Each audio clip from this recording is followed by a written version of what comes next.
कुणाचा भाऊ PSI असला, कुणाचा भाऊ SP असला, नाही तर कुणाचा भाऊ कलेक्टर असला, हे लोक सांगत आहेत का कॉन्फरन्सी करून इतर महिलांना फसवा, ज्या जेन्युन काम करत अशा लोकांना फसवा आणि जे लोक फसवतात त्यांच्या टोळीत सामील व्हा.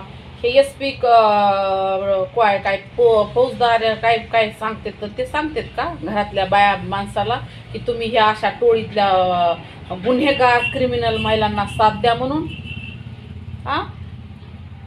ह्या PSIच्या, SPच्या, कलेक्टरच्या, मुख्यमंत्र्याच्या, कोणत्या संघटनेच्या धमक्या तिकडं द्यायच्या, आमच्यासारख्या लोकांना द्यायच्या नाहीत. कारण आम्हाला माहिती आहे ह्या फौजदारापेक्षा, SP पेक्षा, कलेक्टरापेक्षा, मुख्यमंत्र्यापेक्षा नाही तर पंतप्रधानापेक्षा सुद्धा संविधान मोठं आहे.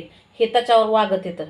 कोणताही भाऊ SP असू नाही तर DSP असू, कोणताही भाऊ सांगणार नाही कोणत्या बाईला बहिणीला की तू अशा गुन्ह्यामध्ये सामील होय ना, असले गुन्हे करून लेकरा बाळाची ताटातूट करणाऱ्या फसवणाऱ्या बाईच्या टोळीमध्ये सामील होय म्हणून असा कोणताही भाऊ सांगणार नाही, ते किती मोठ्या पोस्टवर असू द्या.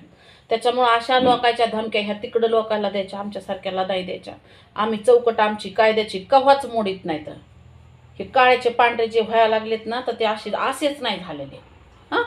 त्याच्यामुळे इतर बायांना सुद्धा काय आहे ना की ज्यांना कुणाला अशा धमक्या दिल्या जातात ना, तर त्यांनी सरळ कंप्लेंट करायची. आणि मग जे कोणते असते ना DSP SP जे असते ना फौजदार बिवजदार, त्यांचे बी नाव आम्हाला सांगा, म्हणजे आम्ही जाऊन त्यांना भेटतात की हे असे असे प्रकार, ह्या तुमच्या बहिणी आमचे स्क्रीनशॉट काढतात, संविधानिक पोस्ट असली तरी बी, आणि ह्या वाद वाढवण्यासाठी ह्या फलाण्या व्यक्तीला पाठवतात, आणि मग तिथून वाद वाढतो. पुन्हा काही लोकांना जेलमध्ये घातलं जातंय, धमक्या दिल्या जातात, अश्लील चॅनल चालवले जाते, तर त्या चॅनल चालवणाऱ्याच्या ओनरसोबत तुमच्या बहिणी फिरतात. आम्ही जाऊन त्या लोकांना भेटतोच ना.